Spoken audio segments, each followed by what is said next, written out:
Ano naman ang sinasabi mo?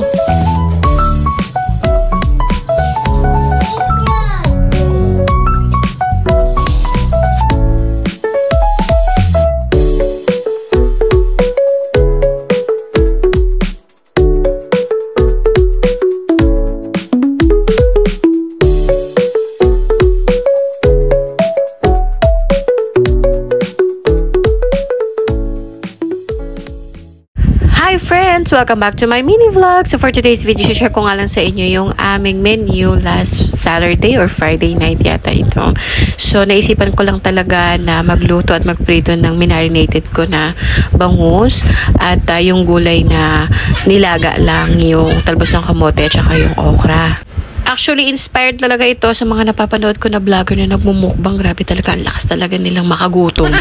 At saka dahil malapit na kami mag-40, ay talaga naman kailangan yung pagkain natin ay pinag-iisipan na natin.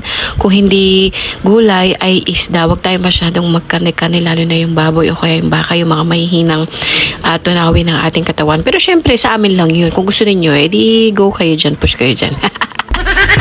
Pero minsan-minsan namimiss ko rin talaga yung liempo. Ano yung piprito mo tapos napaka-crispy niya. Tapos meron kang munggo, mga ganyan. Masarap nga rin at nasa isip ko ngayon yung inihaw na bangus. Tapos meron kang laswa o kaya yung pakpet. Ay, nako naman talaga. At habang hinihintay ko nga na maluto yung piniprito ko dyan na bangus, ay ginawa ko na nga itong aking sausawan. Nilagyan ko lamang ito ng kamatis, sibuyas, tapos mga 2 or 3 piraso na kalamansi. Tapos ilagyan ko na rin ito ng fish sauce.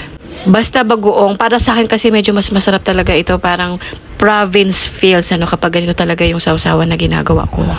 Ayan na nga, tapos ko na nga gawin at gayatin na itong mga kailangan ko para dito sa aking sausawan. Tapos luto na rin dyan yung bangus. Tapos hinahanda ko na rin dyan yung ilalaga ko na talbos ng kamote at saka okra.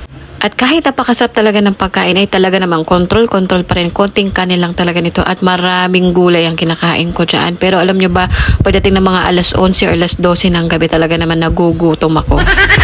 Pero lagi sinasabi talaga ng nanay ko ay guni-guni ko lang yan. Ako rin ay lubos na nagpapasalamat dahil yung aking anak ay napakabait nito. Minsan kasi may pagluluto ako dyan, napakakulit niya, napakaklingi. Meron naman ay ganito lang, panood-nood lang siya dyan at palaro-laro lang siya dyan. Kaya ito naman nakaka-dire-diretso ako ng pagluluto niyan. At ito na nga, voila, luto na ang ating ulam at ako'y kakain na talaga niyan. Ganito talagang texture ang gusto ko sa bangus. Gusto ko talaga yung medyo sunog-sunog siya pero hindi siya lasang sunog, ha? Unang subo, 3 kanin, sunod-sunod talaga. Wow! So, ayan lamang po for today's video. I hope nagkaroon po kayo ng idea kung anong uulamin nyo bukas. Bye!